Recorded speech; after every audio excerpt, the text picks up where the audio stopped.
நடிகர்கள் மோகன்லால், மம்முட்டி இருவரும் மலையாள திரையுலகின் ஜாம்பவான்களாக திகழ்கின்றனர். இவர்கள் இருவரும் கிட்டத்தட்ட 15 வருடங்களுக்குப் பிறகு இணைந்து புதிய படம் ஒன்றில் நடித்து வருகிறார்கள். இந்த படத்தை விஸ்வரூபம் பட எடிட்டரும் மலையாளத்தில் டேக் ஆஃப், மாலிக் உள்ளிட்ட படங்களை இயக்கியவருமான மகேஷ் நாராயணன் இயக்கி வருகிறார். மேலும் பஹத் பாசில், குஞ்சாக்கோ போபன் இருவரும் முக்கிய கதாபாத்திரத்தில் நடிக்கின்றனர். நயன்தாரா கதாநாயகியாக நடிக்கிறார். இந்த படம் பல்வேறு இடங்களில் வெவ்வேறு கட்ட படப்பிடிப்பாக நடைபெற்று வருகிறது. அந்த வகையில் ஏற்கனவே இலங்கையில் இந்த படத்தின் படப்பிடிப்பு நடைபெற்ற நிலையில், தற்போது 8வது கட்ட படப்பிடிப்பு மீண்டும் இலங்கையில் துவங்கி நடைபெற்று வருகிறது. இதற்காக மோகன்லால் இலங்கை சென்றுள்ளார். அவரை வரவேற்கும் விதமாக இலங்கை சுற்றுலாத்துறை வெளியிட்ட அறிவிப்பில் தவறிப்போய், இன்னும் முறைப்படி அறிவிக்கப்படாத இந்த படத்தின் டைட்டிலை அதில் குறிப்பிட்டுள்ளனர். அவர்களின் அறிவிப்புப்படி இந்த படத்திற்கு பேட்ரியாட் என டைட்டில் வைக்கப்பட்டுள்ளதாக தெரிகிறது.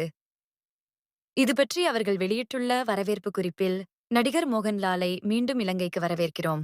தங்களது படத்திற்கு மிக பொருத்தமான பின்னணி இடமாக இலங்கை இருக்கும் என அதை தேர்வு செய்ததற்கும், சமீப மாதங்களில் 2வது முறையாக இலங்கைக்கு வருகை தருவதற்கும் நன்றி என்று கூறியுள்ளனர். அது மட்டுமல்ல, இந்த முறை படப்பிடிப்பு 10 நாட்கள் நடக்கும் என்றும் கூட அந்த குறிப்பில் அவர்கள் வெளியிட்டுள்ளனர். ஆனால் இதுதான் படத்தின் டைட்டில் என்பது பற்றி இன்னும் படக்குழுவினர் யாரும் அதிகாரப்பூர்வ தகவலை தெரிவிக்கவில்லை என்பது குறிப்பிடத்தக்கது.